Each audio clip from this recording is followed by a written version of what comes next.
Yan po, makaupo na po ang lahat. Wow. What a worship. Ayun. Dito sa unahan, meron pa po dito sa unahan. Ayan po, let us give space to others. Ayan. Wow. Meron pa ba ditong first time? Pwede ba itaas natin yung ating kamay kung tayo po ay first time? Wow, meron po ba? Meron po bang first time, anak? Meron po ba? Wala, lahat tayo ay first time. Lahat tayo ay bago. Dahil araw-araw tayo ay binabago ng Panginoon. Palakpakan yung mga sarili niyo. Amen? Hallelujah. Wow.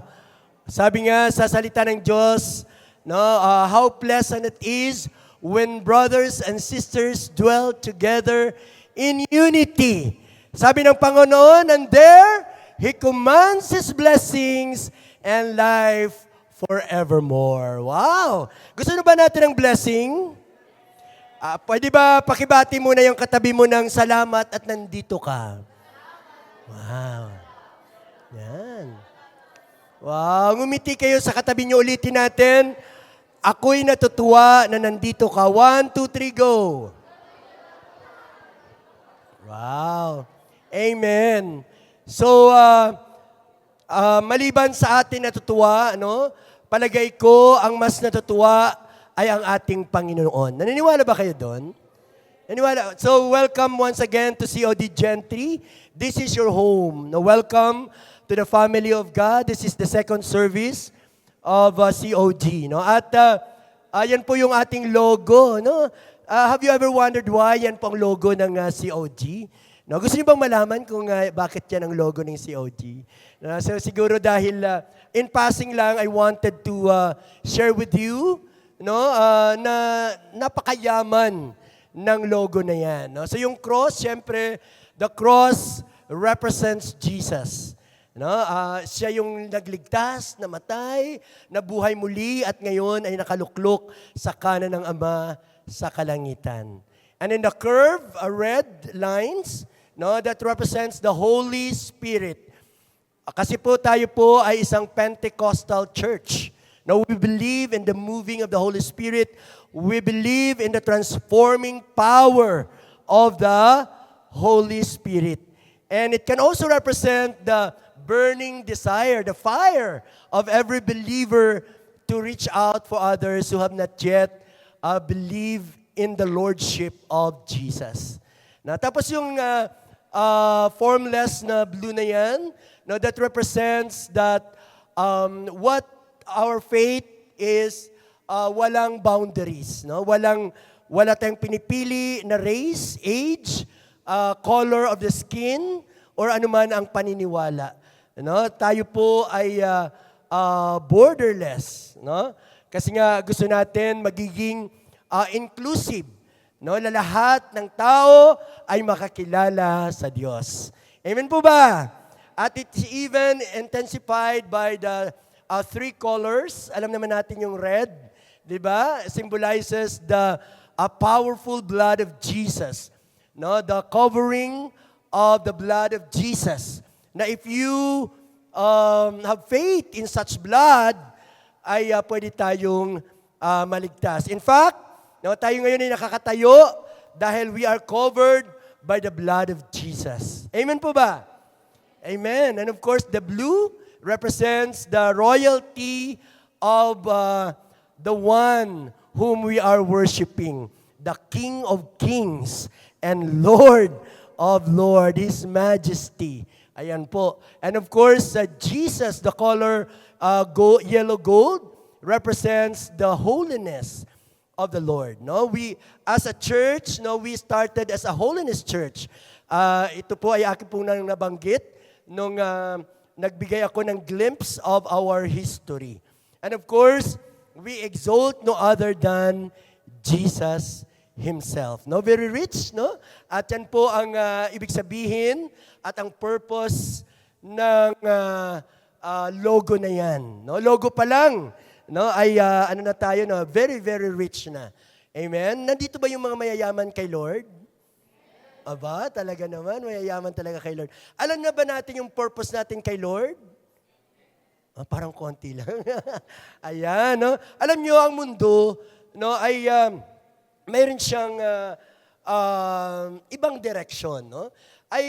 Allow me to show you some interesting product or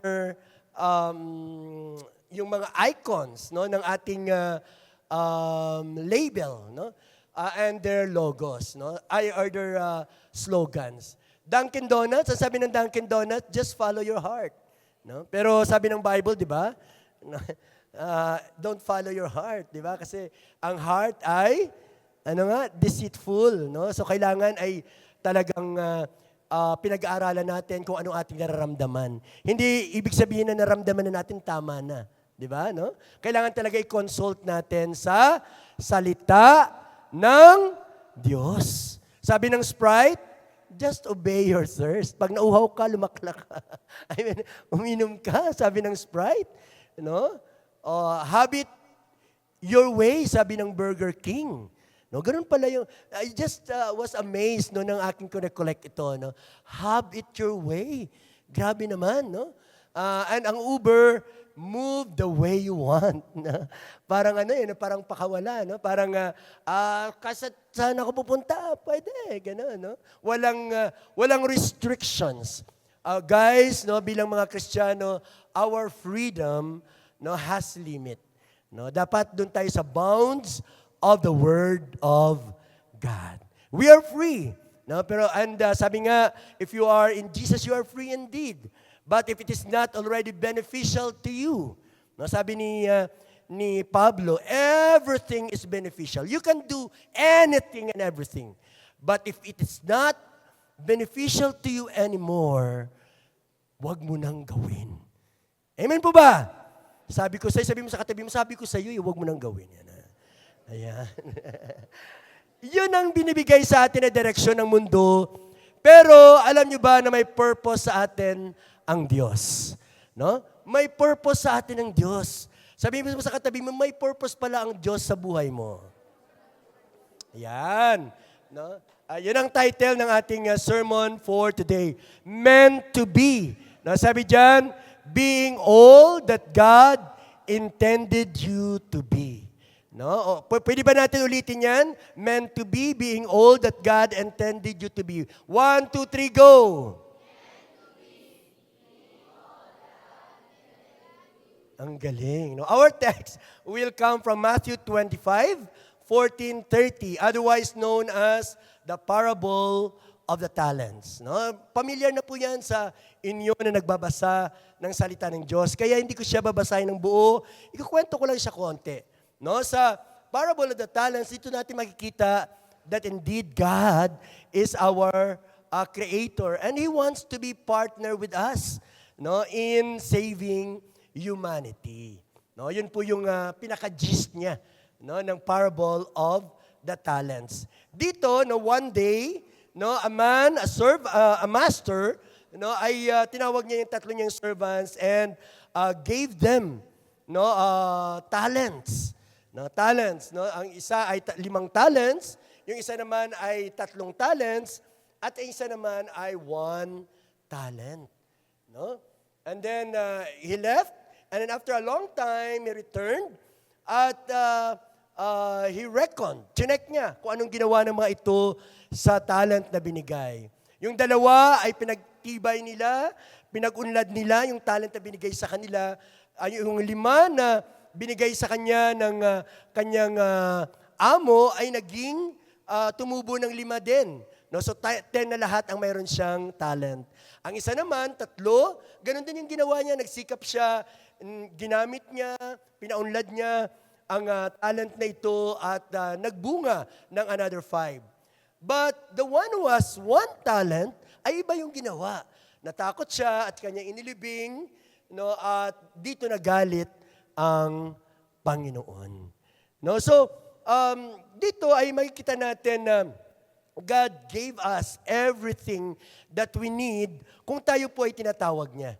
Pero pag hindi natin ito nagagamit ng tama, no, at hindi natin ito pinakita o ginamit for His glory, no, pwedeng kukunin ito sa atin. That's what this passage tell us. No, so begin muna tayo right away. I will be going right to my first point. No, gusto niyo ba yon? Agad-agad, no? My first point is, sana yun? My first point is God meant to co-work with you. Wow! Gusto pala ng Diyos ay magamit ka, no? Gusto pala ng Diyos ay kasama ka. Sino gusto na makasama ang Diyos sa paggawa? Amen. Gusto ng Diyos na maging kapartner niya ikaw. No? Sabihin mo sa katabi mo, ikaw yun. Yan. Ikaw yun, no? Gusto ng Diyos na maging kapartner ka pala niya sa pagliligtas ng mundo. No? Kaya bibigyan ka niya ng kailangan mo. Bibigyan ka niya ng kailangan mo. Gusto niyo ba yun? Nabibigyan ka ng kailangan mo. Ito po yung text natin in verse 14 to 15. Sabi diyan, "For it will be like a man going on a journey who called his servants and entrusted to them his property." In verse 15, to one he gave how many? 5 talents. To another 2. To another 1. No? 2 pala. No? And to each according to his ability. And then he went away. Wow. No? Binigyan pala tayo ng Panginoon ng atin pong pangangailangan when He called us to serve. Pero sometimes, napakarami nating mga excuses. Tama? Napakarami nating mga excuses. No? I have here some of that. No? Sometimes sinasabi natin na I'm too old. Di ba? Marami ba dito? Mayroon ba dito lagpas ng 70? Pwede ba taas ang kamay? Lagpas ng 70. Raise your hand, 70 years old. Wala. Ayan, palakpakan po natin si tatay. Wow! No? Hindi niya naging excuse ang kanyang pagiging may edad, no, para siya ay maglingkod sa Panginoon. Sometimes, ang sabi natin, ay bata pa ako eh. I am too young. No? Too young. No? I am too young. No? Pero alam niyo po, ako po ay isang tao na talagang gustong-gusto ko at believe na believe ako sa isang tao na bata pa lang naglilingkod na sa Panginoon. Kasi alam niyo po, ako po yung inyong lingkod ay 25 years old na munang lumunoy sa kasalanan. 25 years old na ako nakakilala sa Panginoon. Kaya nga, pag may isang bata na lumapit sa Diyos, no, with passion and diligent in serving Him, talagang nag-uumapaw ang aking puso. And then, ibig sabihin nun, marami siyang time, no, para paglingkuran ang Panginoon. Pero sabi nga, walang late sa Panginoon. Amen po ba? No, kahit na tayo po, sige, palakpakan po natin ang Diyos. Hallelujah. Minsan, sinasabi natin, I'm not educated. Sinasabi ba natin yon? Minsan, sabi natin, hindi ako marunong magsalita. Ano? Grade 2 lang natapos ko, grade 5 lang, grade 6. Pero alam niyo po ba yung mga unang tinawag ng Panginoon ay mga mangingisda na hindi nag-aral? No? Ganun lang yung kanilang mga trabaho, tax collector. No? O bagamat iba-iba po sila, ay certainly, no, hindi qualification ang pagiging edukado para maglingkod sa Panginoon. Actually, God qualify whom He calls. No? Kino-qualify niya yung mga taong kanyang tinatawag. Hindi siya tumatawag ng mga qualified, no? Bago niya ito dalhin sa kanyang ubasan. No? Siya muna yung tumatawag and then ini-endowed niya ito ng napakaraming mga talents at napakaraming mga gift. Sometimes we are like this. I'm too busy. Sino po yan? No, bato-bato sa langit, ang tamaan ay pwede naman magbago. Amen po ba? Ako po ay isa po dyan. I'm too busy. Pero I see to it na talagang makapagkaroon ako ng panahon para sa Panginoon. Importante yon. It will display what kind of Christian you are, kung sino ang priority mo sa buhay. Remember, hindi po tayo dito tatagal sa mundong ito. Ang average lifespan ng isang tao ay, sabi ng Biblia, 70 to 80 lang. No? 60 to 70 nga lang. 2 score and a half. That means, that's 75. 2 score and a half. 75. no? 2 score, ang score ay 20, no? 3 score pala, 3 score and a half, 60 plus 10, 70. 70 years old lang, no? Ang average ng tao. Pero nakakita naman tayo ng mga bata pa lang, wala na, tama? Ang iba nga hindi nakakita ng mundo, wala na. 'Di ba? Kasi hindi natin alam ang ating buhay. Kaya dapat lang that we are always right with the Lord. Amen? Habang tayo ay nabubuhay kasi hindi natin alam ang panahon. Amen po ba? Kaya pag busy ka, ay maglagay tayo ng panahon. No? Konting panahon sa Panginoon. Kasi alam niyo po, tayo po ay inaalaw ng Panginoon to work sa weekdays, no? Pag Saturday, minsan sa bahay, dapat ang Sunday naman ay para sa Kanya. Okay lang ba yun, no? Na, I'm not good enough. No, ito po yung mga lagi kong naririnig sa mga tao. Pag tumino na ako, pag tumino ng asawa ko, pag ang anak ko ay hindi na basagulero, maglilingkod na ako sa Panginoon. Pambira, no? Wala namang kinalaman yung anak mo sa paglilingkod mo. In fact, no, nobody is good enough to serve the Lord. No? Including me. Including even the persons na hinahangaan nyo na naglilingkod sa Panginoon. Lahat yun ay makasalanan. We are only standing. You are only there because of the grace of God. Amen? Nandito tayo kung tayo po ay magkakaroon ngayon sa ating harapan ng isang telon at ipapakita ang bawat buhay natin, baka tatakbo tayo kaagad sa labas. Amen po ba? No one can hide from the Lord. Pero ang ating Panginoon ay isang Diyos of several chances. Hindi lang po siya one chance, second chance. Kapatid, I want to tell you na habang may buhay, may pagkakataon kang magbago. Habang may buhay, pwede kang lumapit sa Diyos. Huwag kang makinig sa sinasabi ng kalaban. Amen? I could never do that. Wow. Ako, I never thought na kaya kong pamunuan ang church na ito when it was offered to me. I think 2 weeks, no, na ako po ay pinupuntahan ng overseer, no, na kung pwede akong hahawak. Sabi ko, hindi ko kaya yan. I have my work, I have my family, you know, ang dami kong ginagawa sa buhay. I have my Boy Scout, nandito po pala sila. Palakpakan naman natin ng Boy Scout natin. Ayan po, nandyan po sila, yung mga babies ko, nandyan.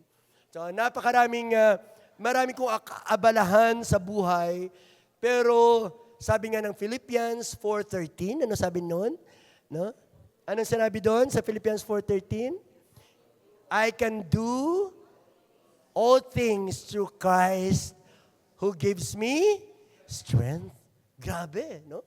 Kaya pala natin dahil mayroon tayong Diyos. Amen? Sige, palakpakan natin ng Diyos. Kung kayo ngayon ay sa sitwasyon na ganyan, na parang, hindi mo kaya, hindi ko na kaya to, ayoko na. Ganyan. Huwag kang sumuko. Kasi may Diyos tayo na tutulong sa atin. Amen po ba? No, so, mga excuse lang po yan. No, naalala ko tuloy yung pinreach ni Pastora about kay Moses. Napakarami niyang excuse. No, napakarami niyang excuses. Nung siya po ay inutusan ng Panginoon na balikan ang kanyang mga taong pinili, no? His chosen people, the Israelites, no? Ay siyempre marami pa ring excuse si Moses. Ang una niyang sinabi, who am I that I should go? Sino ba ako, di ba? Sabi niya, no? Kasi during that time, I think he's already 80 years old. No? So kung 80 years old ka na at ikaw ay pupunta pa doon, tapos papalabas mo sa Ehipto sa panahon natin ngayon, ugod-ugod na yan, tama po ba? No? Pero sabi ng Panginoon, no, ay sasamahan kita. Di ba? Another excuse ni Moses, suppose they do not believe me. No? As if ganito yung problema sa atin minsan eh. No? Pag may pinapagawa ang Lord, feeling natin, tayo na yun. Like yung ginagawa natin dito sa church. Feeling natin church natin to. Diba? Feeling natin, tayo talaga ang gumagawa dito. Hindi. Ang gumagawa dito ay ang Panginoon. Amen? Kaya natin dahil sinasamahan tayo ng Diyos. Amen? Sabi pa ni Moises, I have never been eloquent. Hindi ako marunong magsalita. Buyoy nga ako eh. Diba? Buyoy nga ako, hindi nga ako marunong magsalita.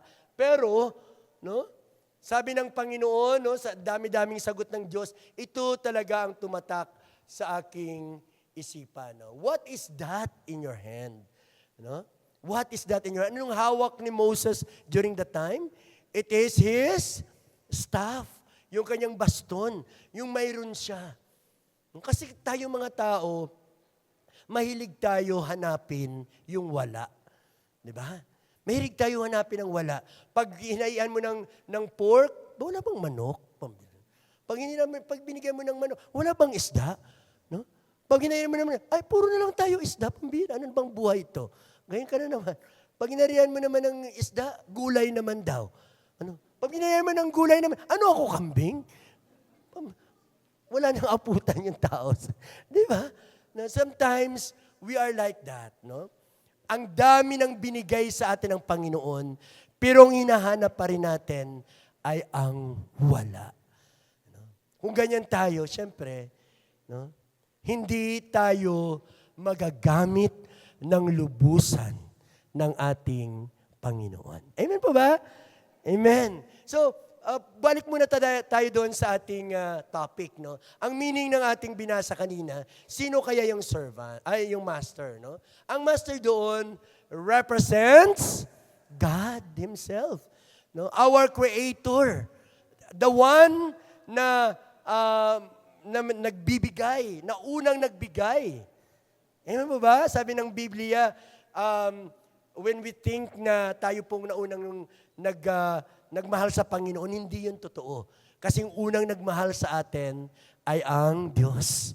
Sabi nga, mahal tayo ng Panginoon even nung tayo po ay lumulunoy pa sa kasalanan. Okay, number 2, no, ang servant doon represents us. No? Tayo po ay ginawang stewards. No? Ibig sabihin, tayo ay ginawang mga tagapamahala. No? Alam niyo yung talent sa sinasabi ay ang tawag doon minsan ay gift. Kasi ang talent, hindi po sa'yo yan. Amen? Amen po ba? Kasi minsan, pag marunong tayo kumanta, marunong tayo mag-basketball, marunong tayo sa dami-dami mga skills, yabang-yabang na natin, feeling natin, sikat na tayo. Pero ang lahat ng ito, actually, ang may-ari ay ang Diyos. Kaya dapat sa Diyos natin, una, ito pinapagamit. Amen po ba? Amen. Yung number 3 naman, talents. No? Ang talents sa panahon ni Jesus is a measure of money. No? According to some research, no, ang isang talent is equivalent to 1 day wage or 600 dinari. No? So sa aking pagre-research dito sa Calabarzon, more or less yung minimum wage ay 500. No? Yun ang research ko. No? At kung ita-times mo yan sa 600 dinari, ang magiging peso niya na value ay 3 million. So, ibig sabihin, isang talent pala is equals to 3 million, malapit na kay Yulo. Malayo pa, no? Ilan ba ang kay Yulo? Ilan ba kay Yulo? Alam na alam, billion man. Pag tinanong mo, anong verse yung? Diba? No? Pag kay Yulo, alam, 20 million po. No? Grabe. No, yan, 3 million, ibig sabihin kung 5 talents ang binigay sa una, that means 15 million ang kanyang hawak during the time, no? Sa ating pera, no? Pero siyempre, kung dito natin nagastusin yun, di parang panghabang buhay na yun, ano? Pero siyempre madali lang naman ang pera, tama po ba? No? Pero kung doon sa kanila, hindi yon napakalaking pera masyado. No? Eventually, yung talents ay pwede ring gamitin to mean gifts or ability entrusted to us by the Lord. And even our lives themselves. Amen? Yung buhay mo, kayo ba'y may-ari nun? Sino po may-ari ng buhay natin? Si God. So, ibig sabihin, pinahiram lang din yan sa atin ng Panginoon. It could be one of the talents God has given us.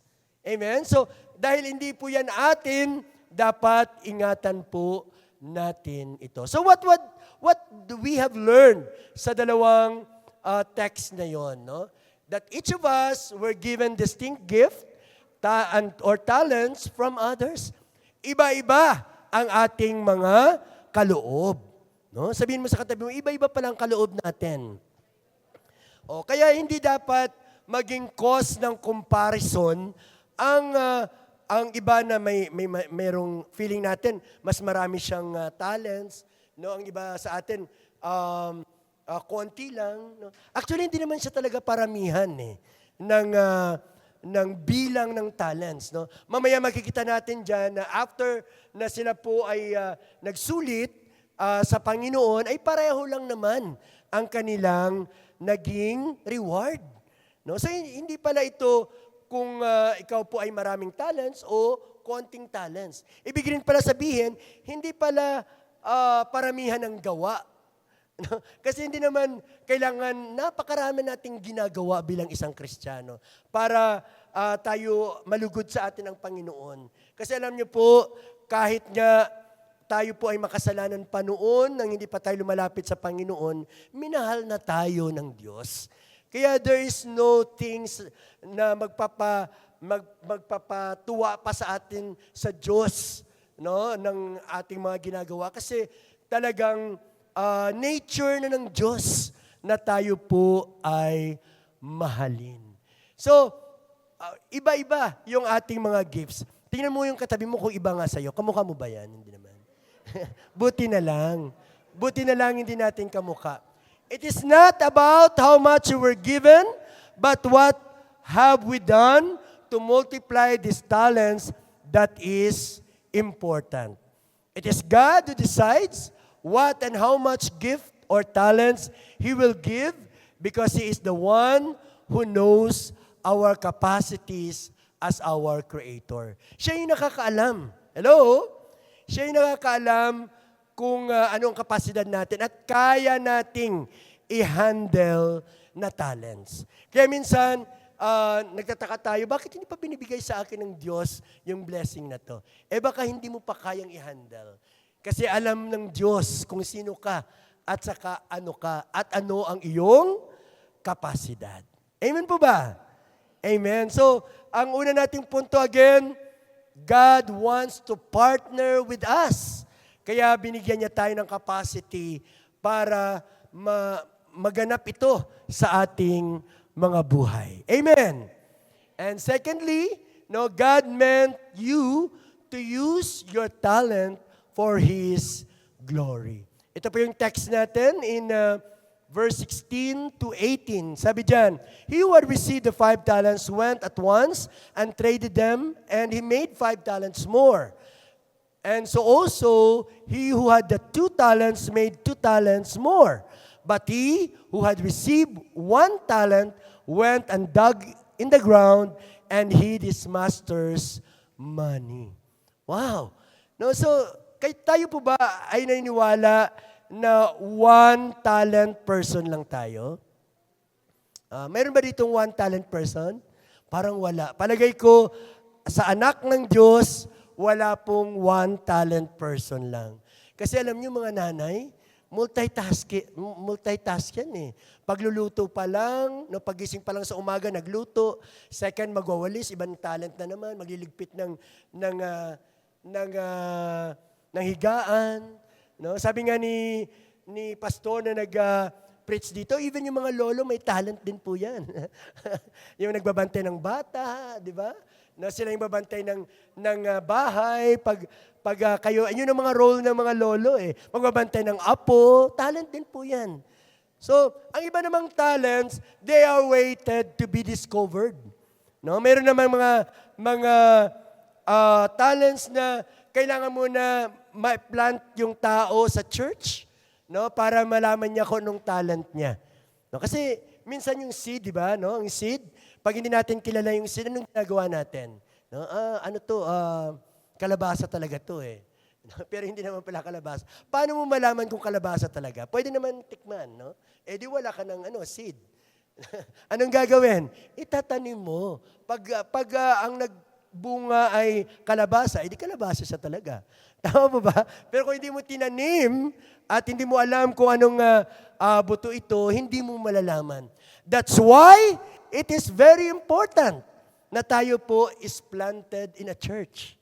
Amen? Dapat planted tayo sa church para malaman natin, malinang natin kung ano ba ang mga gifts na binigay sa atin ng Panginoon. Amen?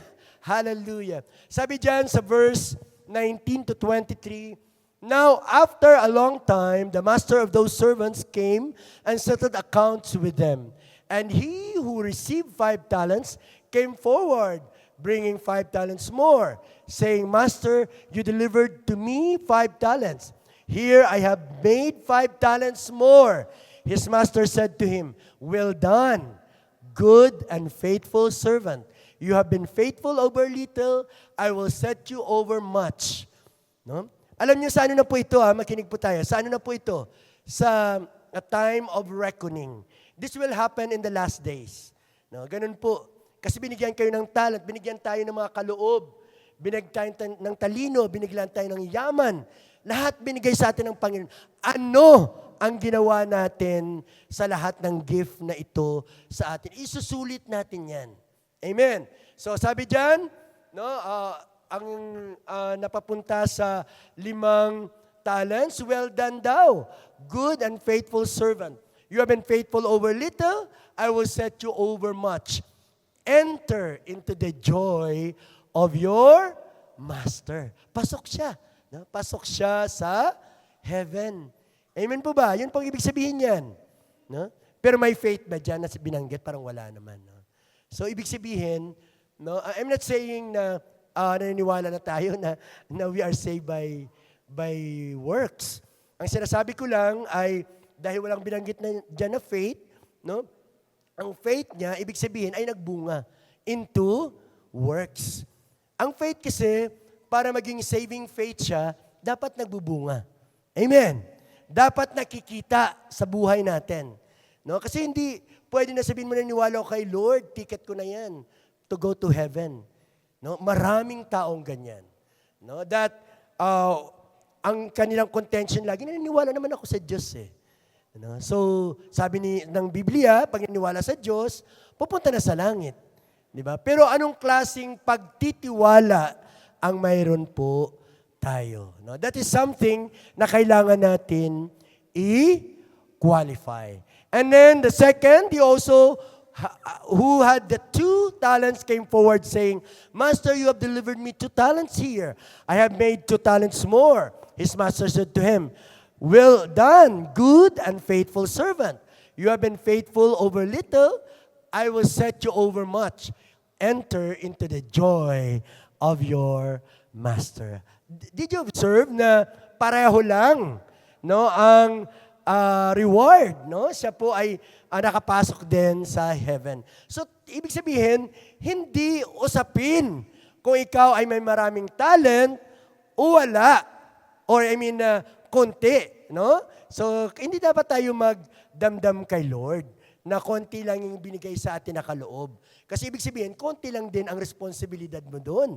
No? Kasi more ang kaloob mo, more din ang iyong responsibility. Amen po ba?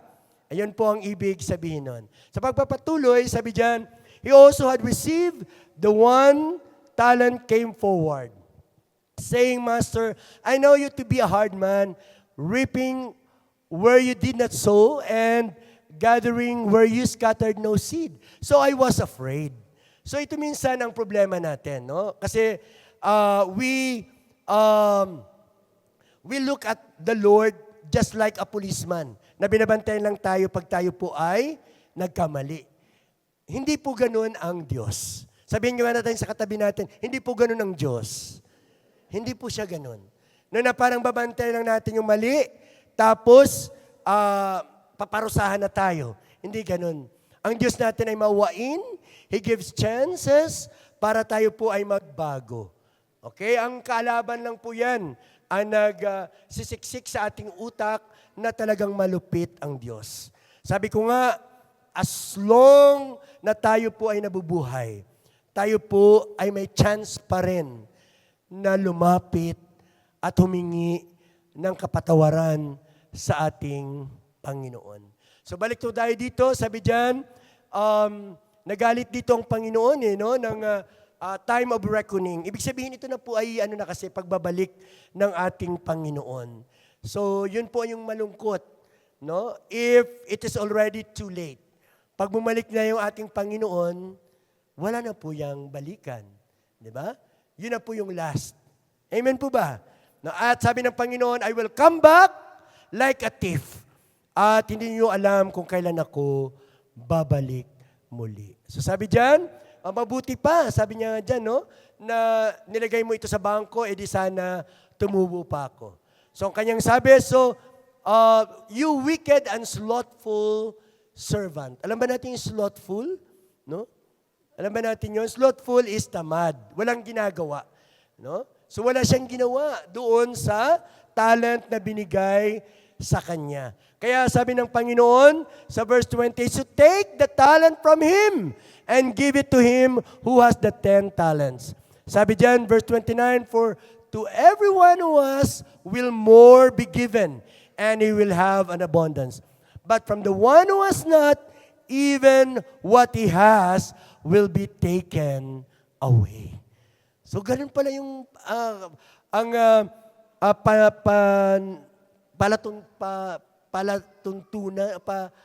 alituntunin ng ating Panginoon, no?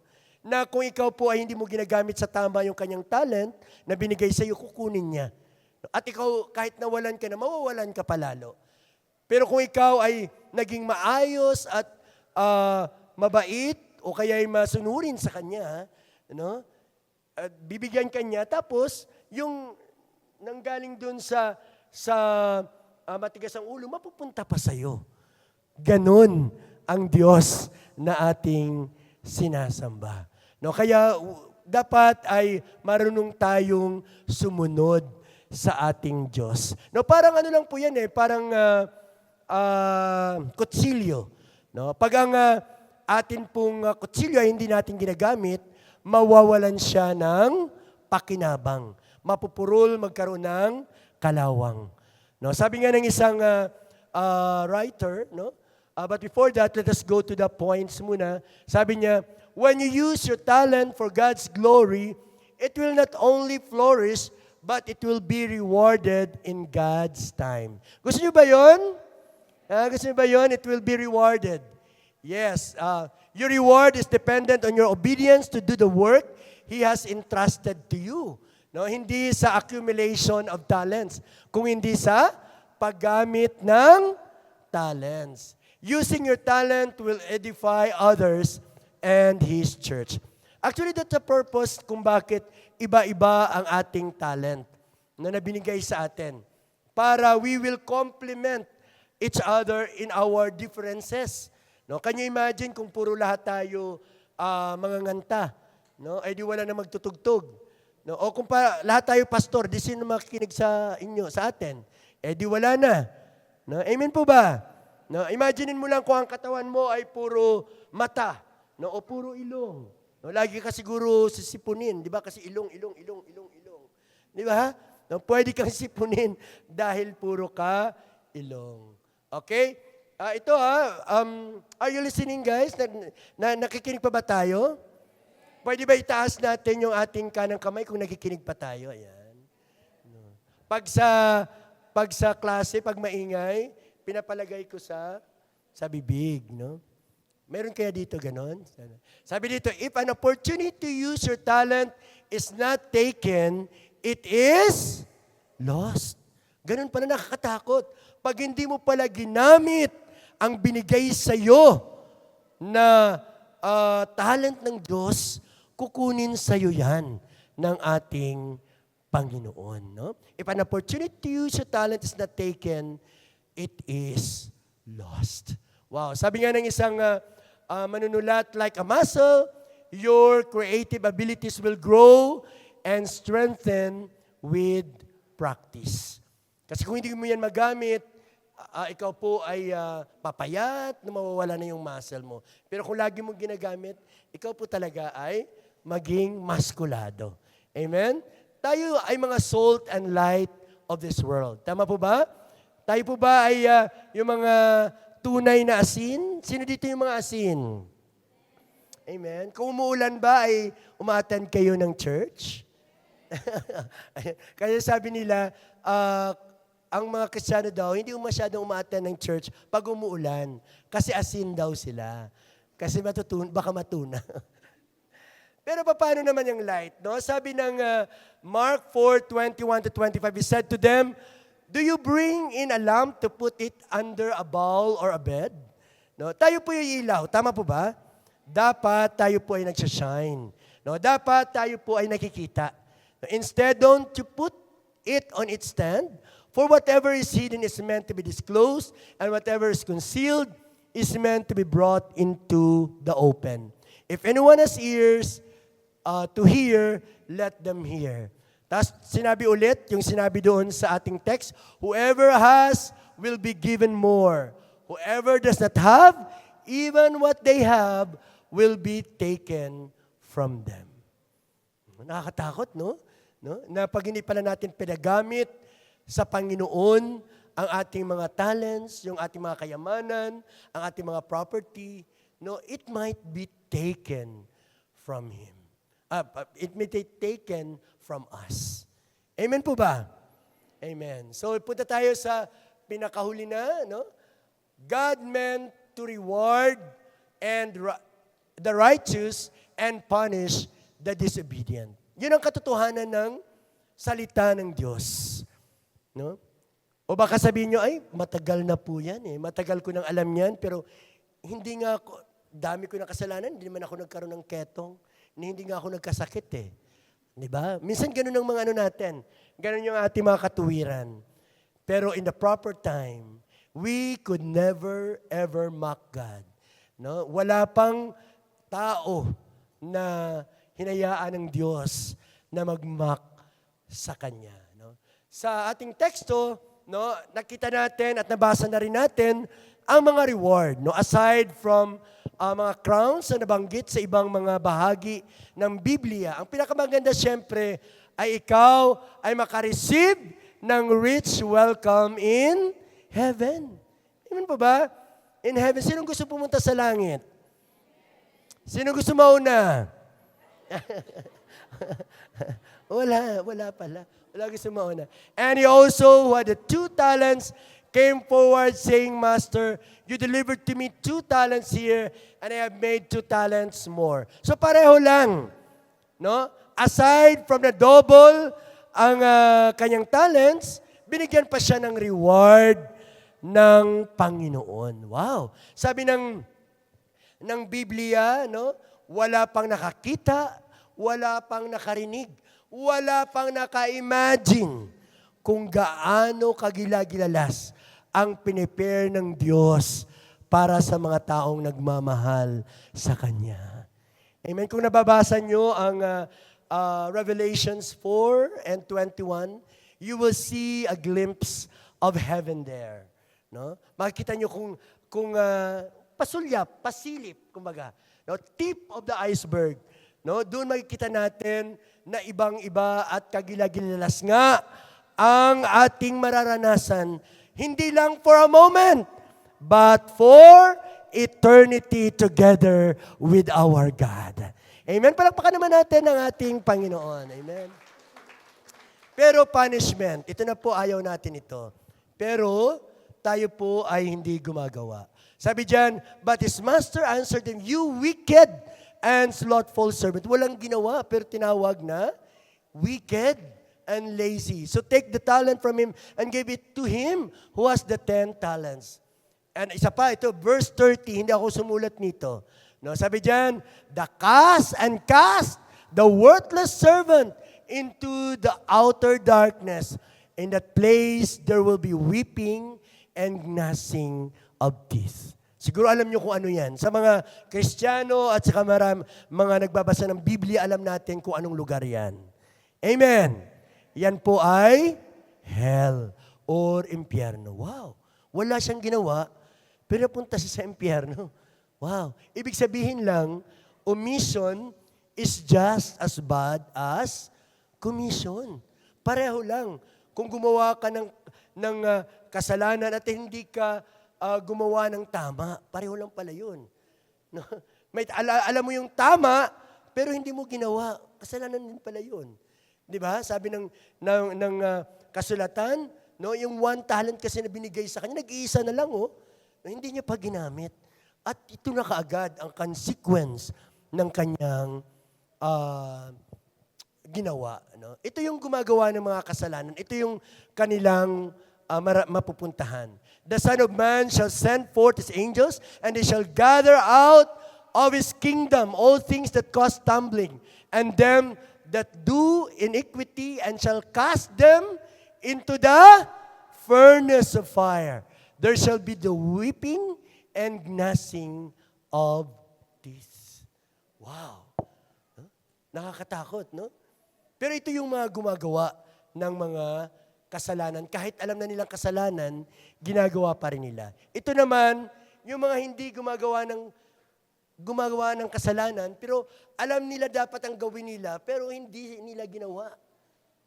Sabi ng Panginoon, and cast the worthless servant into the outer darkness. In that place, there will be weeping and gnashing of teeth. Tingnan niyo yung parallelism ng dalawang statement na yan. You wicked and lazy servant. Amen? So, what we have learned today is one, no, na ang Panginoon gusto tayo makasama at gusto tayong maging kabahagi ng kanyang pagliligtas ng mundong ito. Secondly, ang gusto ng Panginoon, ang lahat ng binigay niya sa atin ay gamitin natin. No? Gamitin natin for His benefit and glory. And lastly, siyempre hindi natin maiwasan na talagang there is a reward for the righteous and punishment for the disobedient. So ito po in a nutshell, ito po yung ating natutunan ngayon. God wants to partner with us to save humanity. God gave us what we need, talents in order to fulfill our calling. Do not dwell in what you do not have. In the end, it is not how many talents you have, but what you did with them. One day is coming and there will be reckoning. Fifth, if we want to be prepared, let us serve God passionately and diligently. And lastly, God's utmost desire is for you to have a life He meant to be for you. Amen? Palakpakan po natin ang Panginoon. Hallelujah. Tayong lahat ay tumayo. Hallelujah. Hallelujah. Hallelujah. Let us pray. Hallelujah. Let us present ourselves to the Lord in prayer. Remember that our God is a holy God. That's why we need to revere Him. Hallelujah. If you have heard the Word of God clearly, you can raise your hand with me and raise our hand as if we are reaching heavens. Hallelujah. Thank you, Lord, for your word today, O God. Maraming salamat for reminding us once again, Panginoon, na mayroon kang buhay na gustong iparanas sa amin. Buhay na aabot sa langit, Panginoon. Buhay na may pakinabang, Panginoon. Buhay na may meaning, Panginoon. Buhay na nagbibigay ng effect, Panginoon, sa iba, O God. Hallelujah. O Lord, I pray, Panginoon, Lalong-lalo na, O God, yung mga nakataas ang kanilang kamay, O God.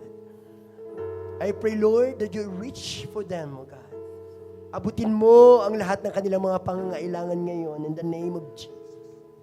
Hallelujah. And I pray, Lord, na gaano man ito ka-imposible, O Diyos, ito iyong tutugunin.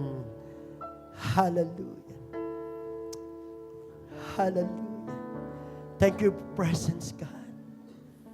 Thank you na patuloy mo kaming nilalapit sa iyo, O God. Thank you na hindi mo kami hahayaan, Panginoon, na mapunta sa kapahamakan, O God. That is not an accident, Panginoon, that we are here today listening to your word, Panginoon. And that whatever talents we have received, we should freely give. And whatever talents na ipinagkaloob mo, Panginoon, ito'y aming ipaglilingkod sa iyo at ipaglilingkod sa aming kapwa, O God. Help us, Panginoon, to realize this. O Holy Spirit, hallelujah. Holy Spirit, come. Enable us, Lord. Hindi namin kaya ito, Panginoon, kung wala ka, O God. Kaya kung ikaw, kapatid, ay narinig mo ang kanyang tinig at naramdaman mo na nagkulang ka sa Panginoon, you can ask forgiveness from the Lord. Or you can come to the altar and cry out to God. And even if you feel like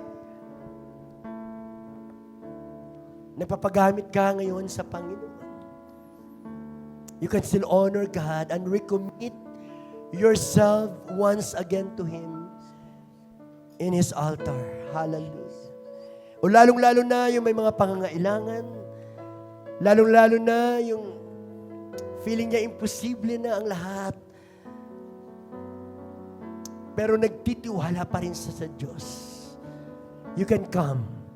As we sing this song, let the inviting Spirit of the Lord be upon you. Hallelujah.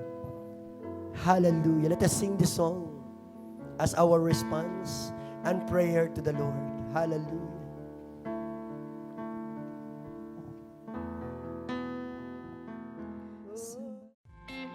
Giving is part of worshiping. To all who desire to give, you may give your tithes and offering through online bank transaction. Details are provided below.